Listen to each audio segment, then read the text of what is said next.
থাকলে না আমার তো জবের কোনো সীমা নাই। আল্লাহ কাঁদতে কাঁদতে বেহুশ হয়ে গেলেন। আল্লাহ হযরতে রশিদ আহমদ গঙ্গুই রহমাতুল্লাহ আলাইহি কাঁদতে কাঁদতে অন্ধ হয়ে গেলেন। ভাইরা আমার, বন্ধুরা আমার, তাদের কি অভাব ছিল? তাদের কোনো আমলের অভাব ছিল না। আপনার আমার সুবহানাল্লাহর কিমাত আর আল্লাহ ওয়ালাদের সুবহানাল্লাহর কিমাত কোনদিন এক হইতে পারে না। কথা ঠিক না বেঠিক? এই জন্য আপনাকে আমাকে হায়াত নামের জিন্দেগি পাইয়া আমার মাবুদের হুকুম অনুযায়ী জিন্দেগি পরিচালনা করিয়া যদি কবরে যাওয়া যায়, ওই কবরে যে আরাম শুরু হবে আর কোনদিন শেষ হবে না। এই জন্য বাইরে আমার, বন্ধুরা আমার, আসলে আমাদের এই জিন্দেগির কোনো দাম নাই, কোনো মূল্য নাই।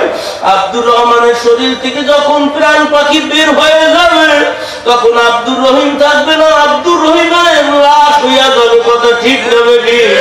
আব্দুল করিমের লাশ হইয়া যাবে। জুবাইদা খাতুনের শরীরের মধ্যে যে আল্লাহ পাকের হুকুম রুহু বাইর হওয়ার সঙ্গে সঙ্গে জুবাইদা খাতুনের লাশ হইয়া যাবে। আর কোনো দাম নাই। বাড়িওয়ালা নাই রে বাড়ি, নাই রে দুনিয়াতে, টাকা পয়সা ধন সম্পত্তি যাইবে না মোর সাথে। কিছু যাইবে, কিছু তো যাবে না। একদিন আসছিও খালি হাতে, যাবো খালি হাতে। এই খালি হাতে যদি যাই, কবরে কি উপায় হবে? এই জন্য আব্দুল কাদের জিলানী রহমাতুল্লাহ আলাইহি কাবা শরীফের চতুর্দিকে ঘুরে আর ঘরের সঙ্গে, কাবা শরীফের ঘরের সঙ্গে মাথাটা টুক লাগায় আর বলে, মাবুদ গো, তুমি আমাকে অন্ধ বানাইয়া উঠাইও, কিয়ামতের ময়দানে তুমি আমারে অন্ধ বানাই উঠাইও। হুজুরের মুরিদান খলিফা বানাইয়া জিজ্ঞাসা করতেছে, হুজুর আপনি কথা বলার কারণ কি? ওই বাবা, আমাকে সবাই বড় পীর সাহেব হুজুর বলিয়া লজব দিয়েছে, সবাই বড় পীর সাহেব হুজুর বলিয়া ডাকে। কিয়ামতের ময়দানে যদি হাতে পায়ে জাহান্নামের শিকল লাগিয়া এখন আমি মানুষকে কেমনে মুখ দেখাবো? ও যুবক ভাইরা, ও দাঁড়ি কথা মুরব্বী বাবাজিরা, পর্দার অন্তরালের মা ও বোনেরা, খুব খেয়াল করে নাও। আসলে এই দুনিয়ায় তো আরামের জায়গা না। এই দুনিয়ার থেকে আপনাকে আমাকে চিরবিদায় হওয়ার আগে মাওলার হুকুম মতো, মাওলার হুকুম অনুযায়ী জিন্দেগি পরিচালনা করিয়া কবরে যাওয়া লাগবে। নচেত কিন্তু যে কবরে ধাউ ধাউ করিয়া জাহান্নামের আগুন জ্বলা শুরু হইয়া যাবে, আর কোনদিন শেষ হবে না। ভাইরা আমার, বন্ধুরা আমার, খুব সাবধান হইয়া কবরে যাওয়া লাগবে। আল্লাহ পাকের খাঁটি বান্দা হইয়া কবরে যাওয়া লাগবে। আল্লাহ পাকের খাঁটি বান্দা হইয়া যদি আপনি আমি কবরে যাইতে পারি, ওই কবরের সঙ্গে আর জান্নাতের সঙ্গে আল্লাহ পাক একটা রাস্তা করিয়া দেবে। জান্নাতের নাজ নিয়ামত আসিয়া কবর ভরিয়া যাবে। জান্নাতি মেহমান ওই কবরে বসিয়া জান্নাতের নাজ নিয়ামত ভোগ করা শুরু করবে। জোরে বলি সুবহানাল্লাহ। ওই জান্নাতের নাজ নিয়ামত যদি পাইতে চাও, আল্লাহ পাকের বান্দা বান্দিরা, নাফরমানি করিও না, বেপরদায় চলিও না, সুদ ঘুষ মদ জুয়া ব্যভিচারের গুনায় লিপ্ত হইও না, মিথ্যা বলিও না, গীবত করিও না, শিকায়ত করিও না, মানুষকে মানুষ হিংসা করিও না। যদি এক জর্রা পরিমাণ হিংসা নিয়ে যদি কবরে যাও, কিয়ামতের ময়দানে তোমাকে কুকুরের সুরাতে উঠানো হইবে। যদি হালাল হারামের তমিজ না থাকে, খুব খেয়াল করিয়া নাও। সুদ খাও, টাকা দিয়ে টাকা খাও, কত রকমের কত রকমের গুনাহ নিয়ে তুমি হাসরের ময়দানে হাজির হইতেছ। জানো, যদি হালাল হারামের তমিজ না থাকে, কিয়ামতের ময়দানে তো তোমাকে শুয়ারের সুরাতে উঠানো হবে, শুয়ারের সুরাতে উঠা লাগবে। যদি তুমি বকিল হইয়া কবরে যাও, তুমি যদি দিনের রাস্তায় দান সদকা করতে তোমার কলিজায় দরদ লাগে, কিয়ামতের ময়দানে তো তোমাকে পিপিলিকার সুরাতে উঠা লাগবে। ভাইরা দুনিয়ার মধ্যে 3 প্রকারের মাখলুক খাদ্য সঞ্চয় করে। কয় প্রকারের মাখলুক বলেন? 3 প্রকারের মাখলুকের মধ্যে এই চেতনা থাকে আজকে খাইলাম কালকে খাবো কি। এই 3 প্রকারের মাখলুক গুলা ওরা খাদ্য সঞ্চয় করে, জমা করে। এক প্রকারের মাখলুক হলো পিপিলিকা, আর এক প্রকার মাখলুক হইল ইঁদুর, আর এক প্রকার মাখলুক হইল মানুষ। আপনি আমি মানুষ, আর সাহাবায়ে কেরামও ছিল মানুষ। কথা ঠিক না বেঠিক? আবু জেহেল মানুষ, আল্লাহর নবী সাল্লাল্লাহু আলাইহি ওয়াসাল্লাম ছিলেন মানুষ। এই মানুষে মানুষে ব্যবধান আছে কি আছে না? ভাইরা মানুষে মানুষে ব্যবধান আছে, লেবাসে পোশাকে ব্যবধান আছে, আছে কি আছে না? আরে আমরা তো নবীর তরিকায় চলতে পারি না। আমি যে শুরু দিয়া আল্লাহ পাকের কালামুল্লাহ থেকে আয়াতে কারিমা আপনাদেরকে শুনাইছিলাম, আল্লাহ পাক রব্বুল আলামিন কুরআনুল কারীমের মধ্যে ইরশাদ করেন, বিসমিল্লাহির রহমানির রহিম, ওয়াল্লাযীনা আমানু আশাদ্দু হুব্বাল লিল্লাহ, ওয়াল্লাযীনা আমানু আশাদ্দু হুব্বাল লিল্লাহ। যারা ঈমানদার তারা সব চাইতে কাকে বেশি ভালোবাসে? জোরে আওয়াজ দিয়ে কোন কাকে? এখন ওই আল্লাহকে একটু প্রাণ খুলে আওয়াজ তুলে একটু ডাক দেওয়া যায় কি না? কে কে ডাক দিতে রাজি আছেন? একটু আল্লাহ। আমার মাওলা কয় বান্দায় যখন জমিনে বসিয়া একবার ডাক দেয়, ডাক দিতে দেরি হয়, আমার আরশে মোল্লার মধ্যে একটা নূরের খাম্বা আছে, ওই নূরের খাম্বা কম্পন করতে দেরি করে না। নূরের খাম্বা থরথর করিয়া কাঁপতে থাকে। তখন আল্লাহ পাক ডাক দিয়ে কয়, ও নূরের খাম্বা তুই কেন কাঁপতেছো? তখন নূরের খাম্বা ডাক দিয়ে কয়, আল্লাহ আমি তো কাঁপি না, তোমার একদল আসে, তোমার একদল পাগল, তোমার একদল জাকিরিন বান্দারা জমিনে বইয়া আল্লাহ শব্দ কইয়া ডাকতেছে। এই ডাকের তাসিরে আমার শরীরের মধ্যে কম্পন শুরু হইয়া গেছে। আমার মাওলা বলে যেই বান্দাদের শরীরের মধ্যে আল্লাহ শব্দ শোনার সঙ্গে সঙ্গে শরীরের মধ্যে কম্পন আসবে, কিয়ামতের ময়দানে ওই বান্দার সঙ্গে সর্বপ্রথম মাওলাই কারীমের সঙ্গে সাক্ষাৎ হইয়া যাবে। ভাইরা মালিকের সঙ্গে সাক্ষাৎ কারা চান? কারা চান? একটু হাত ছাড়ায়। এই মালিকের সঙ্গে সাক্ষাৎ পাইতে হইলে মালিকরে ডাকা লাগবে কি লাগবে না? তারে কই তারে বুঝায় যে ব্যথা কি, পাওয়া যায় না সওয়া যায় না ইশকে লাহি। বনে থাকে বন বাদুরি, ছাউ জ্বলে তার বুকে, তবুও মায়ে ছাউ ছাড়ে না পড়লে হাজার দুঃখে। কথা ঠিক কিনা ভাইরা? আপনি আমি যে গুনাহ করছি, গুনার কোনো শেষ নাই। গীবতের গুনার অভাব নাই, মিথ্যার গুনার অভাব নাই। আছে? মিথ্যার গুনার অভাব নাই, চুরি ডাকাতির গুনার অভাব নাই, বেপরদার গুনার অভাব নাই, নামাজ তরকের গুনার অভাব নাই। কি আছে? নামাজ তরকের গুনার অভাব নাই। কত গুনাহ করলাম, এই গুনাহ নিয়েও যদি মালিকের কুদরতি কদমে আসার খাওয়া যায়, আমার মাওলা কয়, কুলিয়া ইবাদিয়াল্লাযীনা আসরাফু আলা আনফুসিহিম লা তাকনাতু মির রাহমাতিল্লাহ ইন্নাল্লাহা ইয়াগফিরুয যুনুবা জামিআ।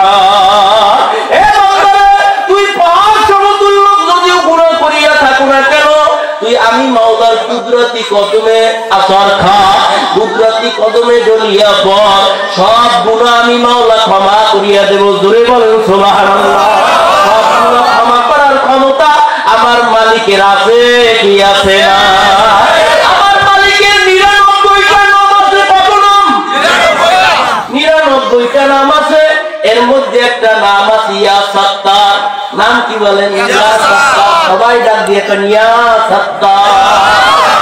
মাওলার একটা গুণবাচক নাম। সত্তার শব্দের অর্থ হইল ঢাকনা। আমার মাওলা কয় বান্দা তুই যেই পরিমাণের গুনাহ করো না কেন, এই নাম ধরিয়া ডাক দেওয়ার সঙ্গে সঙ্গে আমি মাওলা সব গুনাহ থেকে ফেলবো। সুবহানাল্লাহ। মাওলার নামের মধ্যে কত মজা, আমার মাওলার নামের মধ্যে যে কি স্বাদ, কি মজা, এইটা আল্লাহ পাকের জাকিরিন বান্দা বান্দি ছাড়া কেউ বুঝবে না। আল্লাহ আল্লাহ এই তো শির শুক্রে মিকুনাত যা নাম তামাম দুনিয়ার মধ্যে এরকমের মজার নাম, মধুর নাম কোথায় পাওয়া যাবে না। যেই নামের মধ্যে মাওলার নাম, যেই নামের মধ্যে এত মধু, এত জাদু, এত মধু, সেই নাম হইল আল্লাহ।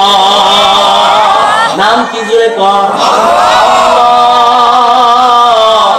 এই আল্লাহ আল্লাহ বলিয়া যতই ডাকবেন ততই দেখবেন কলবের মধ্যে নূর দাবিত হইতে থাকবে।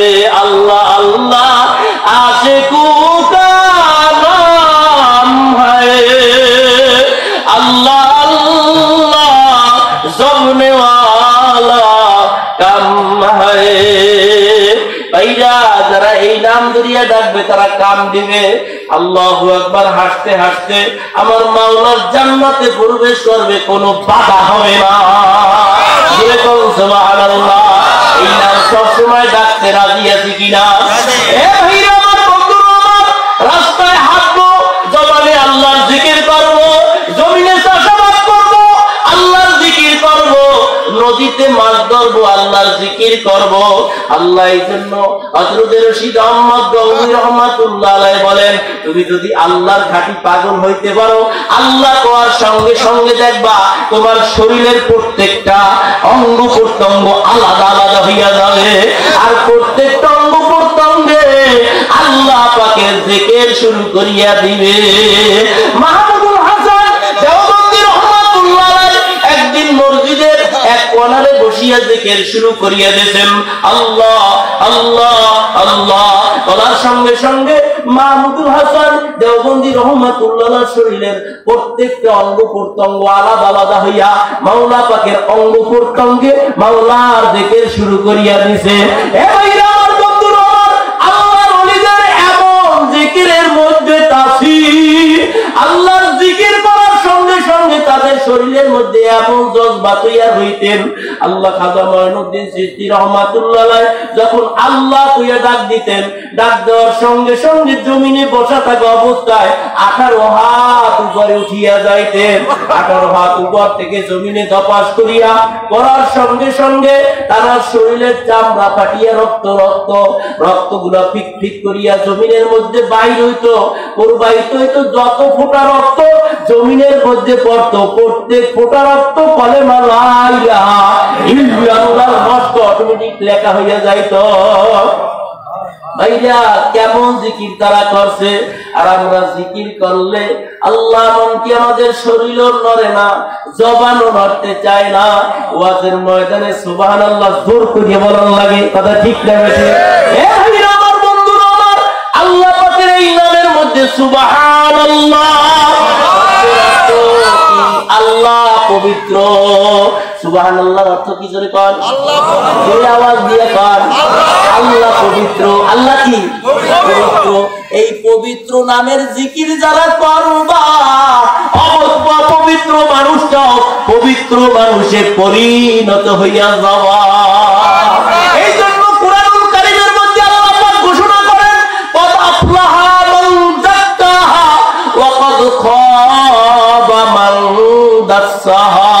যে আত্মাকে উপযুক্ত করিয়া কবরে যাবে সে নাজাত পাবে, আর যে আত্মাকে উপযুক্ত না করিয়া রোগাক্রান্ত করিয়া কবরে যাবে সে হালাক হইয়া যাবে। কথা ঠিক না বেঠে? জাহান্নামীর কয়েদি হইয়া যাবে।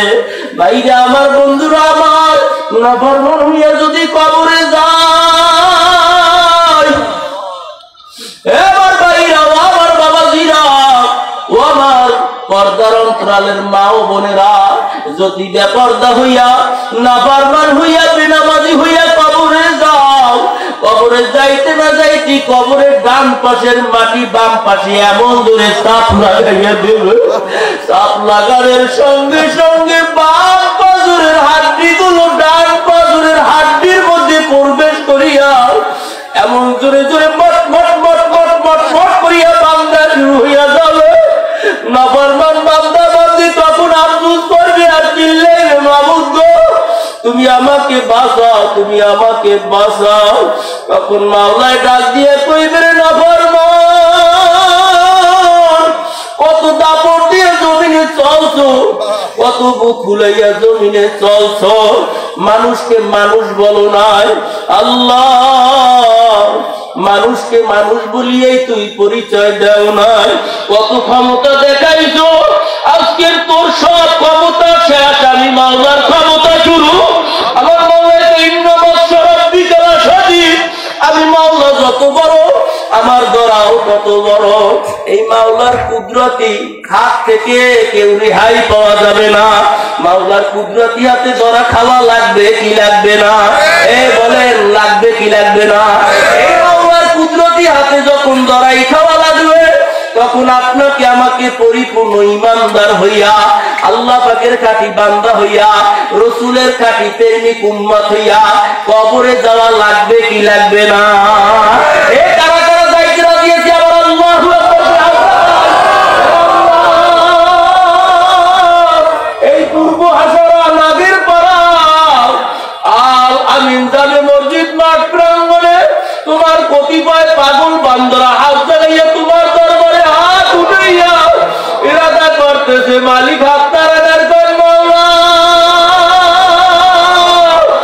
জীবনে গুনাহ করব না, আর নাফরমানি করব না, নামাজ করব না, রমজানের রোজা ছাড়ব না, বেপরদায় চলব না, মালিক তোমার গোলাম না বানাইয়া ওই অন্ধকার কবরে নিও না। আল্লাহুম্মা আমিন। কেমনে থাকবো